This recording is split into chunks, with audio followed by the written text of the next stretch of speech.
Hello, I'm John Cleese. Have you ever had a mystical experience? You know, one of those things that really can't be expressed in words? Well, here on Global Spirit, we try to talk about what can't really be talked about. So listen closely to what the Rabbi, the monk, and the Sufi have to say and decide for yourself. Just settle back and join our trusted guide and host, Phil Cousineau, for a mostly mystical episode of Global Spirit, the first internal travel series. Throughout history and in virtually all cultures, there have been people who have had a mystical experience. Christian cultures call it an epiphany. The Japanese regard it as satori. But what really is a mystical experience? Today we've invited three guests from different faiths who have spent their lives trying to discover a way to describe the indescribable. Maata Lynn Barron has been initiated as a Naqshbandi Sufi. Lynn is a practicing mystic who teaches widely and leads a Sufi community in Southern California. Jonathan Omer-Man is a Jewish rabbi, teacher, and writer who helped create the Institute for Jewish Spirituality. Brother David Steindl-Rast has been a Benedictine monk for over 50 years, living for extended periods of time in total silence and contemplation. Welcome to a truly unique conversation, the mystical experience. Welcome all of you to Global Spirit. Brother David, I'd like to begin with you.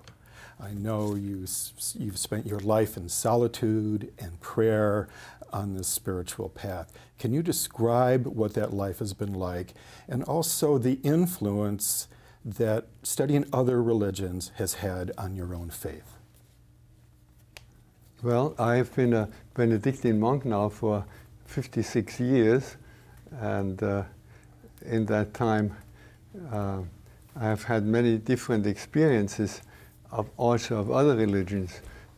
Originally, I was perfectly happy in my own monastery and my own tradition, and I still am. But after being in the monastery for about 12 years, I was sent out to have dialogue with Buddhist, Zen Buddhist monks who had come to the States at that time. And then I spent several years, actually, as it turned out, in training with Buddhist monks. And so that has influenced my spiritual life very much. But I came to discover that what's in the center of the Zen tradition, which is silence, really, wordless silence and presence in the now, is also at the center of our own Benedictine tradition. So it wasn't something new, it's just the emphasis is different. In our tradition, there's more emphasis on the word, and there's more emphasis on the silence. Thank you. Maata Lynn, you've been described as an unlikely candidate for mystical experience. Can you tell us why you are unlikely and what your background was that brought you to this threshold? Well, I was actually, I didn't have what you would call formal training. I had an interest in the truth, and I studied metaphysics for many years, and didn't really know anything about the idea of the mystical dimension of any tradition whatsoever. But in metaphysics, because you're looking for the truth that is behind everything, and because you're allowed to use all scriptures, holy books, you're kind of dipping into what I call this stream of consciousness that has been going on since the beginning. And so it was quite easy for me to see the truth in a way that wasn't just within one religion. But I had a life like everyone else. I worked, went to school, did different, so I didn't even know that what happened to me was even a possibility. So it was a surprise, to say the least. Jonathan, As a Jewish rabbi, you come from a vast and profoundly deep history of mysticism in the Judaic tradition. And yet, you've also struck out on a unique path because you've been studying Sufism. Can you describe your relationship to mysticism? Well, the Jewish tradition is, even of mystics, is of householders. And that is, we maintain interest in large ranges of interest, including earning a living while we're on our path.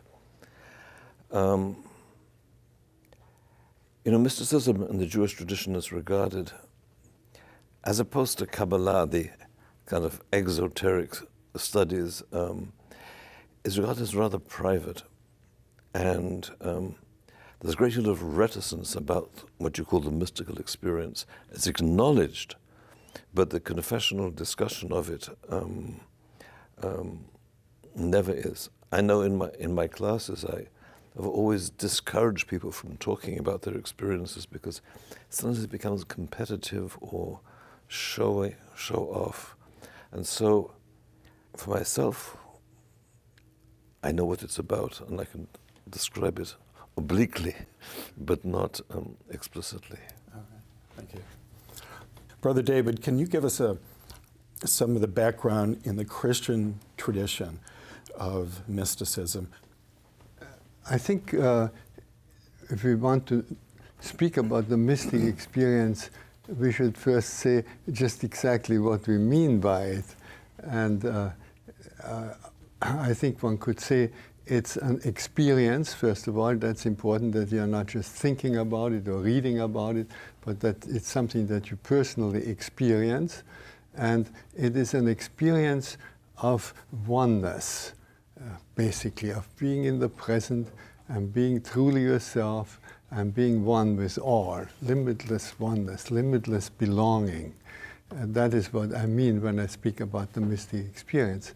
And in the Christian tradition, that is triggered by, if I speak now the language of the tradition, by God speaking to you. God speaks. That is one of the central insights of the whole Bible. God speaks. So this is the deep insight. But God doesn't speak as a whisper in our ears or something like that. But the idea is that everything, every person, every situation is a word of God that is addressed to you. And that would be sort of the core of Christian experience, that God speaks to you through someone, something, or in some particular situation. To me, through music, through nature, sometimes through people, less so. Yes, yes. Jonathan, I see you nodding vigorously as Brother David is speaking. So does this make sense to you? Oh, absolutely. The idea of God speaking, I describe it in a slightly different way, that I can look at my path as beckoning. More than a quest from within, it's a beckoning towards, an inviting, and much of the work is a work of discrimination. When the beckoning isn't really the divine beckoning, but my projection onto other objects, other idolatries, seductions, and so it's very important for me to be discriminating in listening to the beckoning, and to be cautious about the experiences. Experiences, from my understanding, are not in themselves truth. They're signs. They're pointers. And nothing to hold on to, if that makes sense. Yes, it does. Lynn, does it feel like a summons, a beckoning to you from your experience? There's a practice that I do with my students. It's a prayer. It's a series of prayers, actually. And the first one is, Yahadi, open our hearts that we may hear thy voice that constantly cometh from within. And so they actually sit in meditation with this, and we all drop together into the heart. And this meditation that I do with people, it's called Muraqabah, and it's a watchful waiting state. because it isn't, like you said, someone isn't whispering in your ear, but somewhere something is being revealed to you, and you know it in your heart. It's a different way of knowing than you have in your mind. And it's such a direct communication, and it's transforming. Would you say it is simply the experience of a presence that Yes, you meet? yes, yes. And you meet the presence mediated through something or someone or some situation, right? Yeah. So, like I said, with my students, we actually do a practice to start this process. And then, there's 3 other steps to it. But the first one is you have to have the awareness that this is a potential or a possibility for you, because a lot of people don't think that it is. Jonathan, is this word presence important to you? Oh, absolutely. The presence is often veiled, and much of our work is in the attempt to turn the veils that conceal into veils that reveal. The divine is in every piece of bread, but beyond our possible comprehension. So it is a veil, and we can see the divine shimmering within it, with the contemplation on doing the blessing.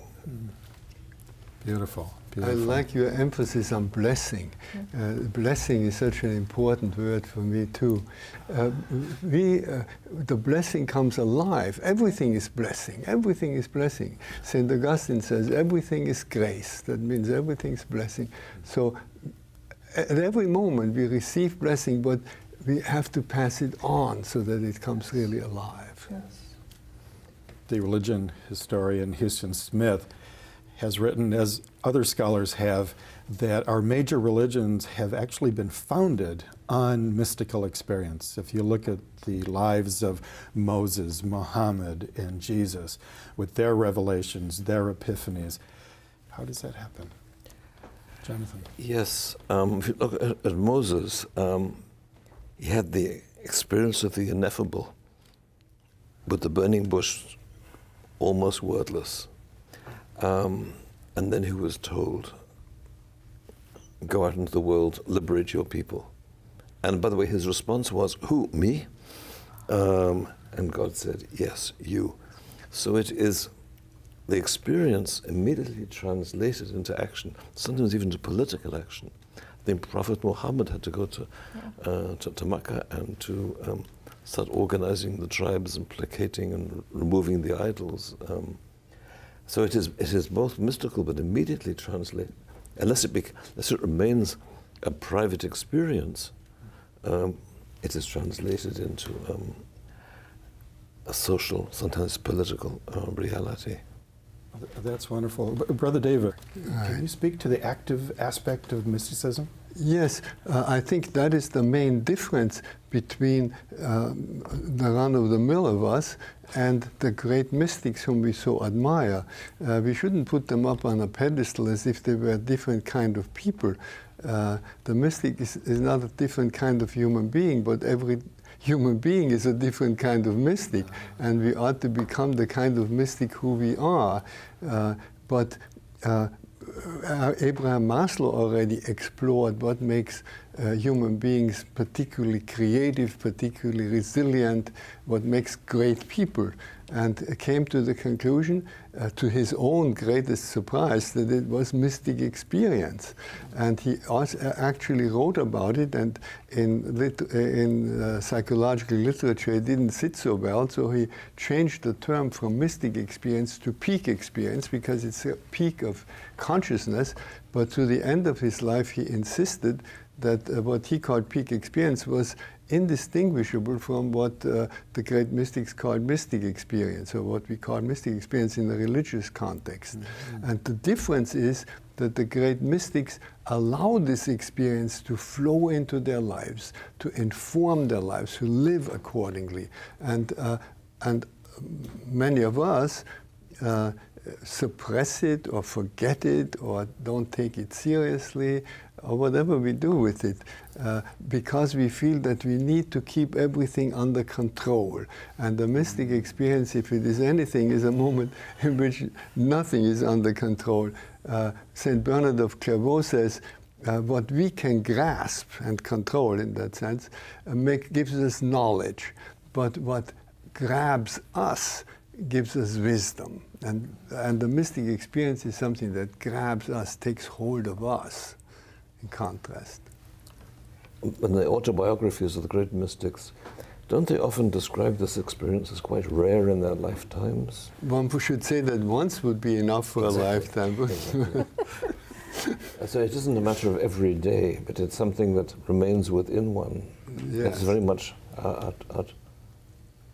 However, one can also reach a certain plateau, and then the peaks are not so high anymore, they are not so noticeable anymore, and everything can become occasion for experience the presence and experience the wonders. As you said, through the blessings of everything every day should really be a little mystic experience. Yes, and exactly. I think you will agree to that. Absolutely.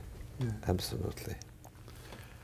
So what is it that we are longing for? Is it a taste of the timeless? Is it an encounter with the divine? Mine What are we was longing for? Home. Home. Home. I knew I was going home, and I didn't care what I had to do. I had to get home. And I used absolutely everything in my everyday life to get me home. That's beautifully Movies, expressed. Exactly. Music, The answer is conversations with people. Absolutely everything was a teacher for me. But it had a direction, I had a destination, and I wanted it to be a straight path. I was not interested in a distraction. So I sat places for really a long time until I was told, you need to move.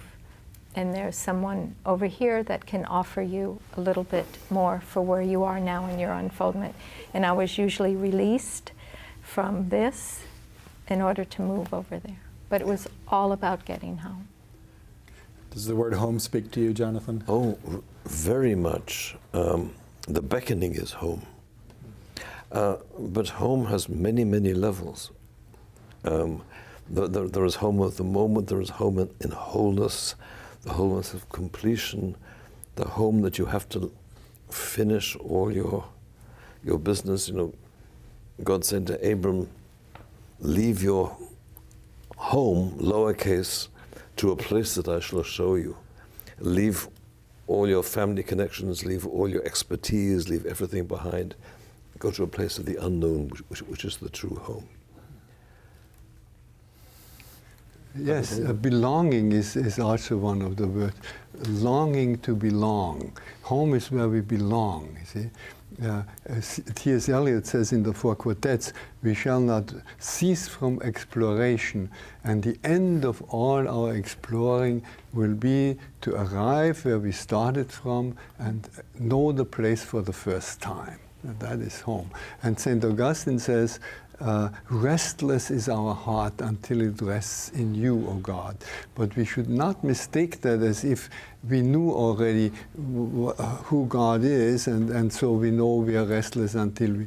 No, all we know from experience is our restlessness, and it points in a direction. And it is as if St. Augustine were telling us what he means when he uses the word God. It's that towards which all our longing points. It's a direction rather than something or somebody. And then we discover that we can have a relationship to that towards which we are going. In the Talmud, there's that magnificent line, God wants the heart. So if we're feeling this longing, is it possible that we are feeling God's longing for us to come home? Yes. I kept having this sense of someone, come to me, come to me, come to me, come to me. And it was stay in the light, it's the way, stay in. And so wherever that light was, and so there was this, and then at some point of arrival, it was like almost like a little giggle or something. Oh, we finally made it. It's been a long journey.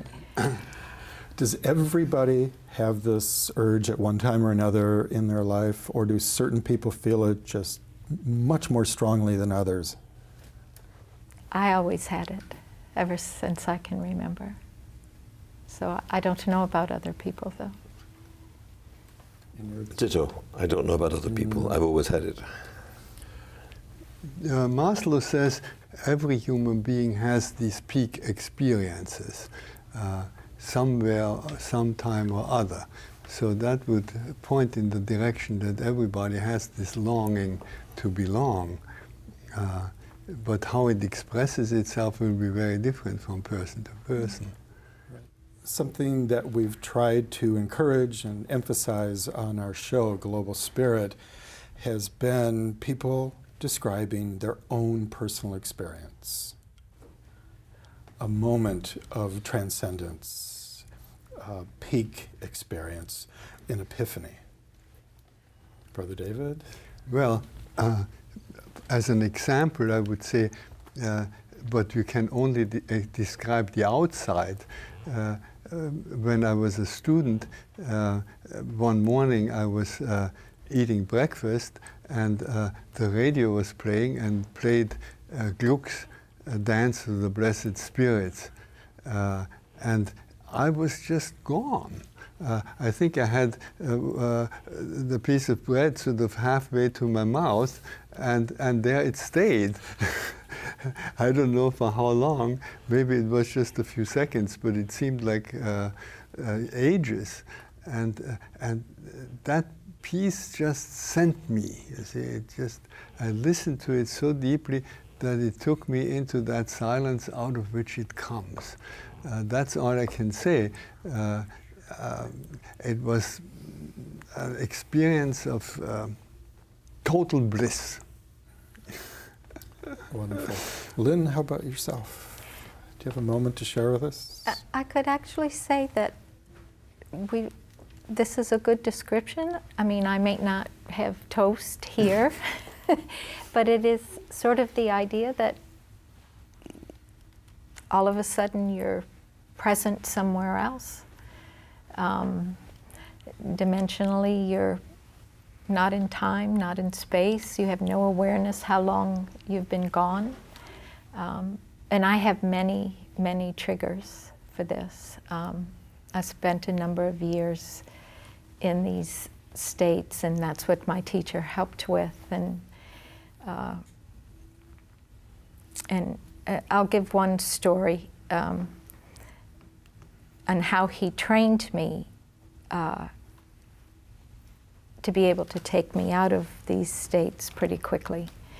I was in India, and there was a woman with us, and she had become ill. And so my teacher was kind of insisting that I take care of her. And I really didn't want to. I was very kind of gone, and I was like, oh, I need someone to take care of me. How can I be taking care of someone else? And so he sent me into the village to get some medicine for her. And when I arrived in the village, it was the village that I knew. I was on my way to the pharmacy. I saw the sign, there were these red crosses, and then all of a sudden the village changed. And I wasn't in the village that I knew any longer. And so this quality of fear, but it's the awe of God kind of fear for me. I was just like, oh, no, where am I? I have no idea. I just had the money for the medicine, and then all of a sudden you're like, oh, okay, so this is where I'm just going to stand here until this shifts, because I had had enough experience that I knew that eventually this would pass and I would be right back where I was when you were still back, your toast in your hand. And so this is the way it was for me, moving me in ways that you can live in these shifting states of consciousness with an ease. Jonathan, do you warm to this notion of transport? Oh, very much so. A couple of months ago, I went with my brother and sister-in-law and my wife and I to Yosemite.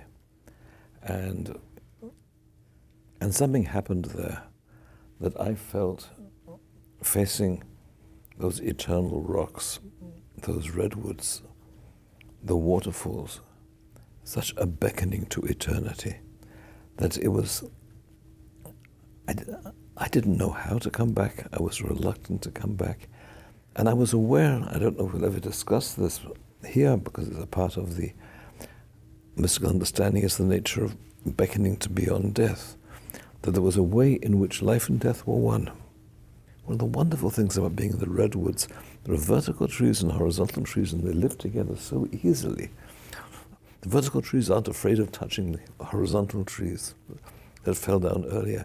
But I mean, apart from that, I felt in this place of eternity, and it's still very much with me.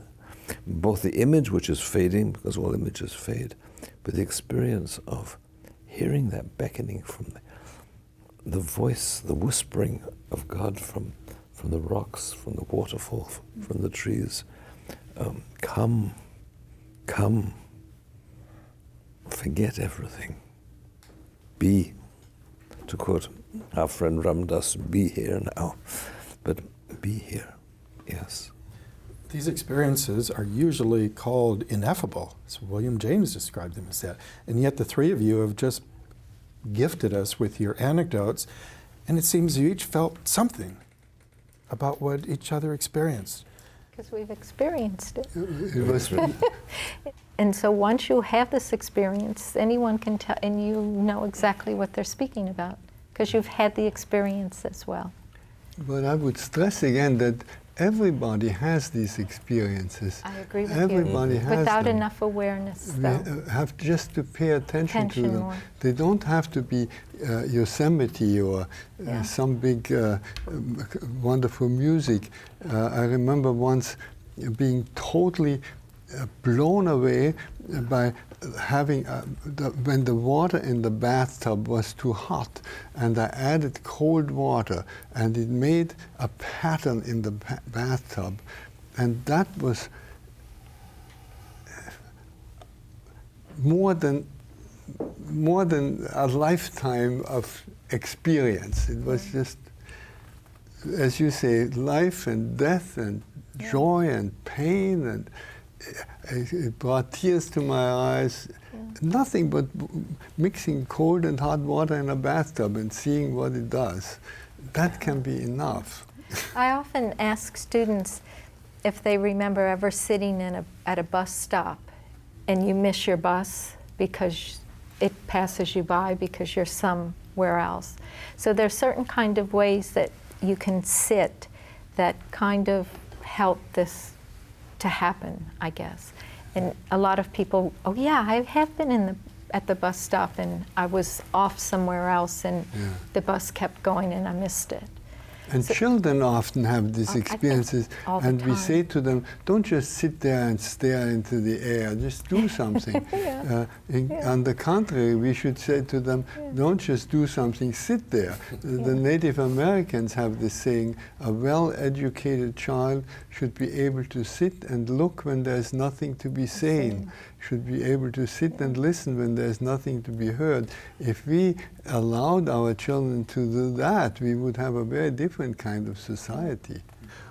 What is the general population afraid of when they hear or they witness an experience? Can fear hold us back? Of course, that is the great enemy, wouldn't you say so? Oh, you doubt. Yeah, the reason why this fearfulness is so dangerous is that it leads to aggression, to violence. Behind every war is fear. Behind every act of violence is fear. Between even our economic crisis is fear, because fear is the opposite of trust. And so betrayed trust leads to fear. That fear is what both the Hebrew and the Greek Bible have in mind when they repeat over and over, fear not, fear not. It's the one commandment in the Bible that's repeated more often than any other. Which means that people do it, because you don't forget things that people don't do. Yeah. What about the fear of fundamentalists of the mystical experience? I'm not hesitant to speak about fundamentalism from the inside, because I think that all of us go through a fundamentalist phase in our religious development. Only if you're lucky, you pass through it. If you get some help, you pass through it. And then sooner or later, you learn that there is more to it. But you're always afraid to let go of what you already know. And before you let go of what you know, you cannot know more. So exposure is the great help.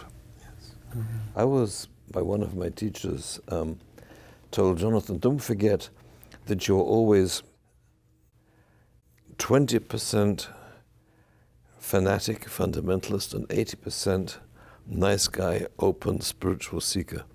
And to maintain that balance within me, it keeps me in my practice. That, you know, there is that 20% of me that is demanding of precision, of fidelity, and so I do possess the fundamentalist within me, spiritually, but not sociologically. We live in a very frightening period of history, don't we? And so we want to have something firm to hold on to. And the Bible would be, if it is misunderstood, to be something to hold on to. I believe that, as it has been said so wisely, you can either take the Bible literally or seriously. And I would like to take it seriously. Yeah. No, I don't resonate with the idea of I've ever been a fundamentalist. And it might be because of my training and because I was seeking the truth and I didn't have to seek it inside of a certain container. Then I was able to dip into the truth of your tradition. Lynn, how do you respond to the attacks on the Sufi shrines in Afghanistan and Pakistan? I don't understand is it at all. there something threatening about the shrines? Yeah. But even with all of the Buddhist statues in Afghan, all of these things, it doesn't matter, you know, if they're Sufi shrines or there's a special quality of barakah at these places, a special transmission of divine energy, and to destroy that just doesn't make sense to me. Brother David, I know you've worked with Fritjof Capra and David Bohm and so on. Do you see a parallel between the mystic's search for unitive experience, you and the other are one, and what some scientists, the great physicists, also are searching for, I think, with a deep passion? Oh yeah, I think for us today to avail ourselves of the insights of science is a great gift. Only if we take science to explain anything, science is not set up to explain anything. Science is to explore the facts, and if we take these facts and see them in a wider context, which science itself is not able to give us, they can be awe-inspiring. Just to think that we live in a universe with so many Milky Ways and so many galaxies all over. It's just, and so many billions of stars in each galaxy. It is absolutely mind-boggling. That is, can be truly a spiritual experience. I think science is starting to verify things that mystics have known for really a long time. And so then it brings it into a more mainstream consciousness and can maybe be more easily accepted by people. It's fascinating to uncover some of the revelations of modern science and to feel that spirituality, religious, mystic experience may be verified. On the other hand, there's also this strong vein throughout religious life that the ultimate should not be named, cannot be named. Do we really need our mystic experience, the experience, to be verified by science? In the mystic experience, we transcend the intellect. And so on the intellectual level of explanation or verification, we cannot expect any verdict on something that by its definition transcends the intellect and the mind. It's our consciousness, it's a higher level of consciousness to which we enter in the mystic experience. But by my sterner teachers, I've been told, if you have some kind of dramatic mystical insight, verify it with a friend, verify it with a teacher, verify it with scripture, verify it with law, to make sure it isn't just your own invention. And because I think human beings are infinitely capable of infinite self-deception. And part of the work in the traditions is, in fact, to curb this, to set limits that if I have a dream in the middle of the night and said, Jonathan, you're allowed to eat pork and cheese sandwiches. And we go to a friend and said, God whispered in my ear, you can have pork and cheese sandwiches. And my friend will say, Jonathan, you're crazy. And sometimes my closest friends have said to me, when I've described my insights, Jonathan, you're crazy. And I'll come back and either agree with them or not talk to them again. Brother David, in the Christian tradition, there seems to be practically a mystical belief that we can name each step as we move towards God. But on the other hand, if you name it too closely, you could also be persecuted for it. So there's a great tradition of persecuting mystics. Yes. What is most important to me, or was most important in my experience, was the discovery that even the word God is only a pointer. Up to a certain age, I used to think that God, well, we know tables and chairs and cats and dogs, and then we also know God. But God isn't somebody else. That is the great insight of Thomas Merton. I think it's one of the most important statements of the 20th century. God isn't somebody else. You are it, you see, but not pure and simple. But there is more and more and more to it as you allow yourself to even fathom yourself. You come never to an end. And as you fathom the created world, you come never to an end. We are surrounded by mystery. Everything is totally filled with mystery. Lynn, I'm intrigued with your description of the mystical experience as being the essence of love. And you've given this an intriguing name, the unknown she. Can you tell us where that phrase came from and why you chose it? For many years, like I said, I studied metaphysics, and so there was the divinity, and then there was, or the primal element, and the male and female aspect of that. So I had worked for many years with the idea of the qualities that I thought were the male aspect of the divinity and the female. And then at some point, it seemed that what I was experiencing, I could only call she. This quality of compassion, mercy, kindness. And so, and it was beyond any of these merging of the two into one. It was the one. And so I could no longer really say he any longer. And so, and then I was given this poem, and the beginning of it is, I want to tell you a story, one you may already know. It is of a remembering of someone you knew long, long ago. In the silence of the night comes the unknown she, whispering sweetly, come dance with me. And so the poem goes on to speak about this dance of one, this primal dance. So as I moved deeper it became she, and I just could no longer say he. There wasn't any he in this quality of love any longer at all. It was just pure consciousness. Jonathan, do you feel an echo in your tradition? Oh, very, very deep echoes. If I can start with an anecdote. About 2 years ago, I felt stuck and I sought guidance. And I sought guidance, first of all, with a very stern Sufi teacher who said to me, Jonathan, the mountain is steep, time is short, work hard, and you can get there. Then I spoke to a woman from a Hindu tradition who just laughed and said, Jonathan, you're already there. That's she. That's She's she, telling exactly. you are already there. Exactly. How about Thomas you, Merton said that so well. He said, we think that the spiritual path is a way on which you put one foot in front of the other. The spiritual path, what we call the spiritual path, consists in opening your eyes and noticing that you're already there.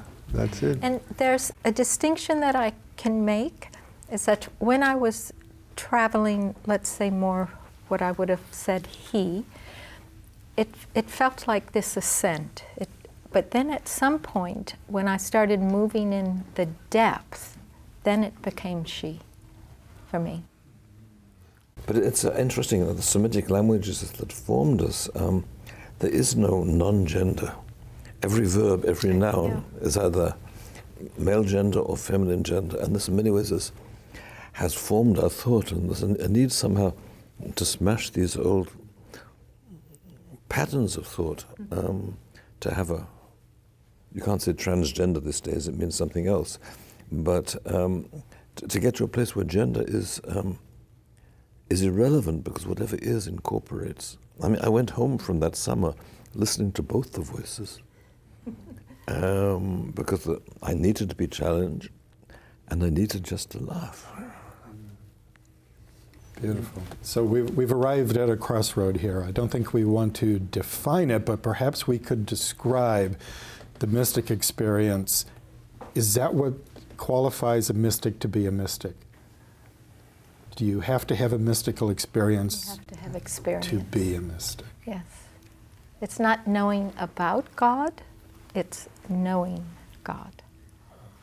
You have a deep relationship with, an experience of.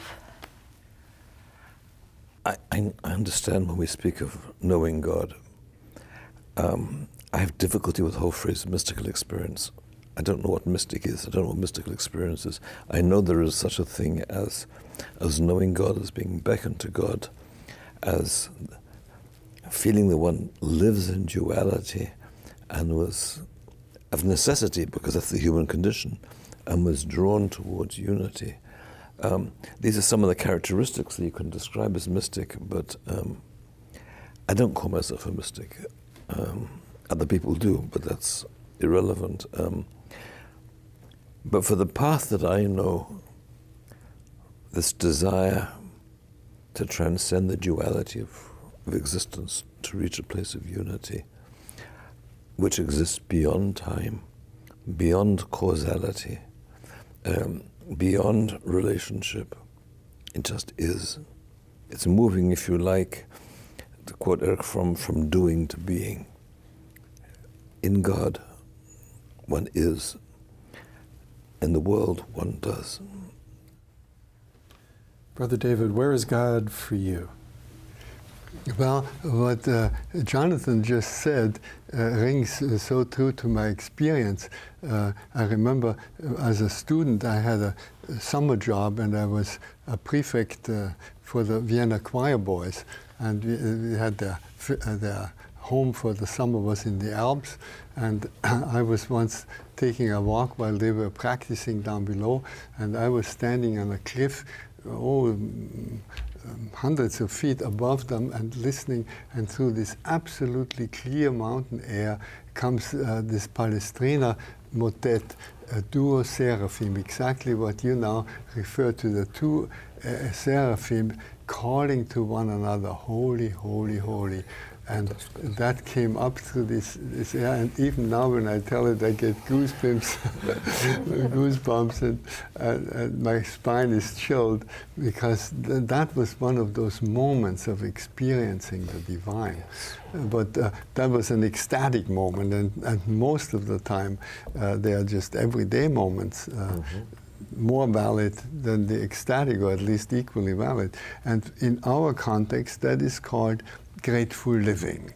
We call it grateful living, and it's a practice, just like yoga or Zen. Or, it's a real practice if you make it such, and if you remind yourself moment by moment to live gratefully, that everything is gift, and it's a practice that every human being can understand. Even children can easily pick it up.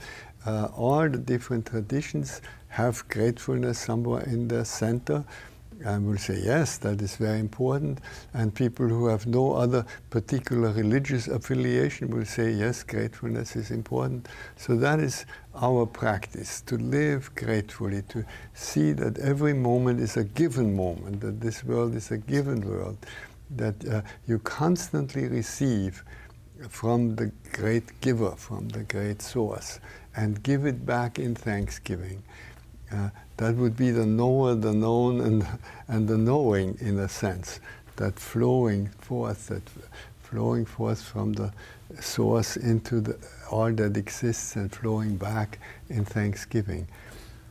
What prevents us from being so giving, so compassionate? On one hand, it would seem to be the most natural of impulses to help each other and to pass on what we know and what we have. Is it the ego that moves between us and the divine, between us and other people? And if so, is that why the annihilation of the ego is a part of most mystical practice? I wouldn't speak about the annihilation of the ego, because we need an ego. The ego is like the masks without which we couldn't be in the world. We have to have a presence in the world. Not annihilation, but the problem is that we identify with the ego. It's like an actor who identifies with Hamlet or with Ophelia. She goes crazy if she does that. If she forgets who she is and just thinks she's suddenly Ophelia, or he thinks he's suddenly Hamlet. And we are all crazy like that. We are thinking we are David, or we are Lynn, or Jonathan. That's our bent of mind. And the key is to no longer identify with the role, no longer identify, but be able to play it. An aspect of mystical experience that has intrigued me for a long time has recently been articulated by people like Michael Murphy, that the mystical experience itself may have been a trigger in human evolution. That the experience of a handful of people throughout human history has helped us with leaps of consciousness, leaps in evolution itself. Does that resonate with anyone here? Well, you have already mentioned, Phil, that the great founders of the great spiritual traditions were mystics. Buddha was mystic, Moses, Jesus, Muhammad, they were all great mystics, and each expressed that experience of oneness in a very different way, according to the time, history, the culture, the whole setting, and then it also developed in a different way. But basically, it all goes back to that basic mystic experience, it would seem to me. Can we talk for a moment about the value of the experience? It's a loaded word, a lapidary word, but is the mystical experience valuable simply for itself, to the person who has been visited, been graced, been blessed? Or is there another dimension where the mystical experience can also be of value to the tribe, the community, Yeah, you share the your culture grace. itself? You share the grace that you have, the light that you're given. Yeah. And all these great founders of the traditions have raised the consciousness of the tribe, of the human family to a new level. And the danger is that we block it there and that we put a ceiling on it. It's meant to continue to develop. Unless we raise the level of our consciousness to a new level, we won't make it through the crisis in which we find ourselves. And Ken Wilber points out that there is that no way has been found of raising consciousness that works statistically except meditation, and meditation does work. So spiritual practice is the only way that has been shown to accelerate the progress in awareness. To go back to your question about the value, and here perhaps I have a different attitude, that per se the experience has no value. It can be just like more water into the Dead Sea, or you go to a children's party and the children get a gift and they get so wonderfully excited, and the end of the party you see it in the trash can.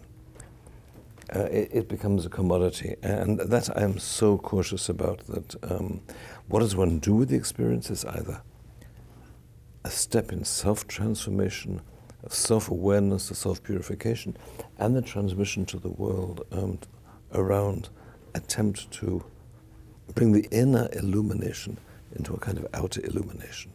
Sometimes it has to be done extremely subtly. You can't run around and say, I've just seen the truth. They throw stones at you and nobody listens. No, I think though in most traditions now, there is the idea that you walk this understanding into your everyday life, that you're here to practice it, and this is how this transformation is this lift in consciousness will be, is people actually living their understanding. And through these experiences you get little glimpses as to what is, because you ask someone, what is your understanding? And they can't say anything. We don't have a language anymore to speak about these things. Focus on gratefulness as practice will raise your level of social consciousness. The Buddhists have a beautiful prayer before a meal. Innumerable labors brought us this food. We should know how it comes to us. If we think of all the people that worked, I remember a bumper sticker, do you have food?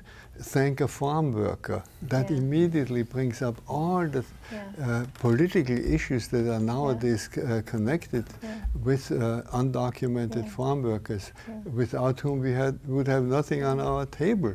These things are quite central to keeping the mystic experience alive. They are the overflow into everyday practice. I appreciate all three of you hitting that grace note of gratefulness and the gift with our discussion. Thank you, Maata Lynn. Thank you, Jonathan. Thank you, Brother David. Thank you.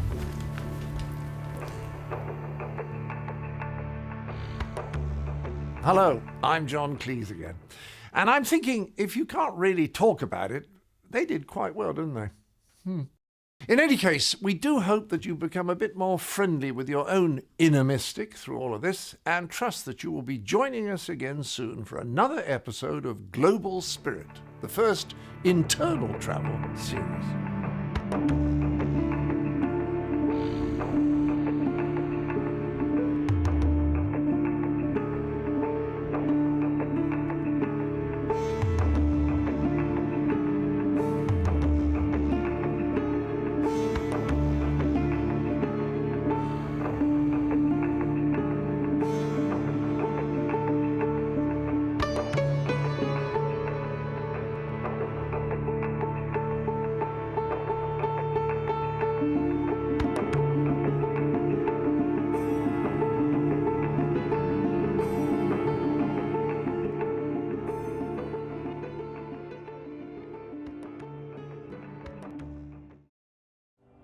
Mars Attar and the Attar family, in honor of our dedicated community of volunteers and supporters, in service to the awakening of our essential humanity through education, indigenous wisdom, land stewardship, and care for future generations.